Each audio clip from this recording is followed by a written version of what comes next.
अनंत कोटी ब्रह्मांड नायक राजाधिराज योगीराज परब्रह्म भगवान श्री स्वामी समर्थ महाराज यांना त्रिवार वंदन त्रिवार मुजरा। सर्व समर्थ सेवेकरांना श्री स्वामी समर्थ। तर मंडळी, बऱ्याच लोकांना आपले कुलदैवत व कुलदेवी कोणती आहे हेच माहित नसते। आपले जे काही कुल आहे त्याच्या पण देवता असतात हेही माहित नसते। कुटुंबामध्ये खूप त्रास आजारपण संकट येण्यास सुरुवात झाल्यावर ही लोक इकडे तिकडे पळापळ करतात। कुठून तरी त्यांना मग कुलदेवी आणि कुलदैवत यांचा मान सन्मान करण्यास सांगितले जाते। तर कुलदैवत म्हणजे काय, कुलदेवी कशी ठरवली जाते, कुलाची देवता कोणती आहे, आपली कुलदेवी कशी ओळखायची, या सर्व प्रश्नांची उत्तरे या व्हिडिओमध्ये मी तुम्हाला देणार आहे। पण त्याआधी आपण गुरुमाऊली या चॅनलवर नवीन असाल तर गुरुमाऊली या चॅनलला लाईक करा, सबस्क्राईब करा ही नम्र विनंती। तर मंडळी, कुलदेवी म्हणजेच आपल्या कुलाचे रक्षण करणारी स्त्री देवता आणि आपल्या कुलाचा सांभाळ करणारा पुरुष रक्षक म्हणजेच कुलदैवत। प्रत्येक कुटुंबाचा कुलदैवत व कुलदेवी त्यांच्या आडनावावरून ठरते। बऱ्याच जणांना हे माहीतही नाही।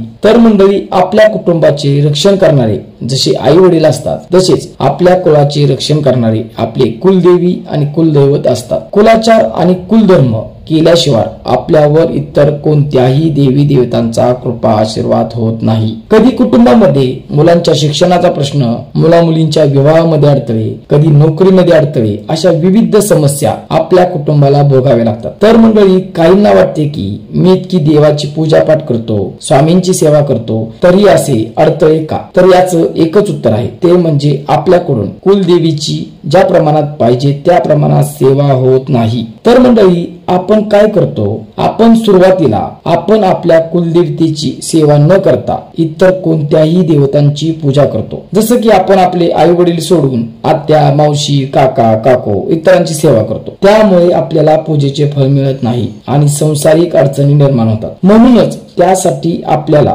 आपले कुलदैवत व कुलदेवी कोणते आहे हे माहित करून घेणे खूप गरजेचे आहे। त्यासाठी श्री स्वामी समर्थ व आध्यात्मिक विकास मार्ग दिंडोरी प्रणित सेवा मार्गानुसार आपल्या गुरुमाऊलींनी प्रकाशित केलेला शास्त्र धर्म हा ग्रंथ आहे। त्यामध्ये आपली कुलदेवी कुलदैवत आणि गोत्र कोणते याचा उल्लेख केलेला आहे। जर यात ते नाही मिळाले तर घरच्या स्त्रियांनी 11 मंगळवार केले की 11 मंगळवाराच्या उपासामध्ये आपली देवी स्वप्नामध्ये येऊन नक्कीच काहीतरी संकेत देते। अशा आपल्या महाराष्ट्रातील कुलांच्या 4 मुख्य देवता आहेत। एक तुळजापूरची तुळजाभवानी, 2 कोल्हापूरची महालक्ष्मी, तिसरी आहे माहूरची रेणुका माता, तर चौथी आहे वणीची सप्तशृंगी माता। या 4 देवतांपैकी आपली नक्कीच एक कोणती ना कोणती कुलदेवी असतेच। तर आपण आपल्या कुलदेवीचा मान सन्मान करण्यासाठी वर्षातून एकदा सहकुटुंब सहपरिवार तिच्या मूळ स्थानावर जाऊन तिचा 11 अलंकाराने पुरणपोळीचा नैवेद्य दाखवून पूर्णांच्या दिव्याने आरती करून मान सन्मान करायचा असतो। त्यामुळे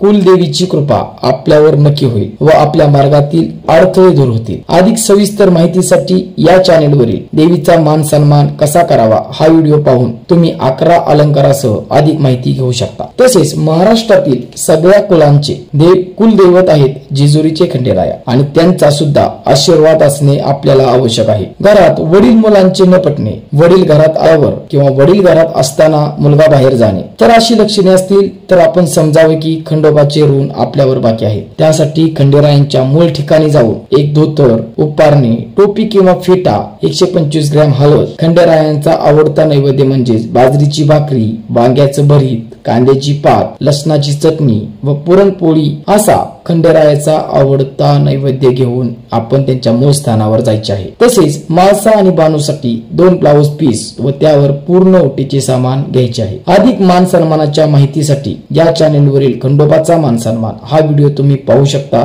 व संपूर्ण सविस्तर माहिती घेऊ शकता। अशा प्रकारे आपण आपली कुलदेवी व कुलदैवत यांचा मान सन्मान करून घ्यायचा आहे, तरच आपल्या कुटुंबाचा उद्धार होईल व आपल्या कार्यातील अडथळे दूर होतील, मुला मुलींच्या जीवनातील असंख्य प्रश्न सुटतील व नंतरच स्वामी आपल्याला आशीर्वाद देतील। तर मंडळी, आध्यात्मिक परिपूर्ण माहिती मिळवण्यासाठी गुरुमाऊली या चॅनेलला सबस्क्राईब करायला विसरू नका। तुम्हाला हा व्हिडिओ कसा वाटला हे कमेंट मध्ये आम्हाला नक्की कळवा। झालेली सेवा स्वामी चरणी अर्पण करतो आणि थांबतो। श्री स्वामी समर्थ।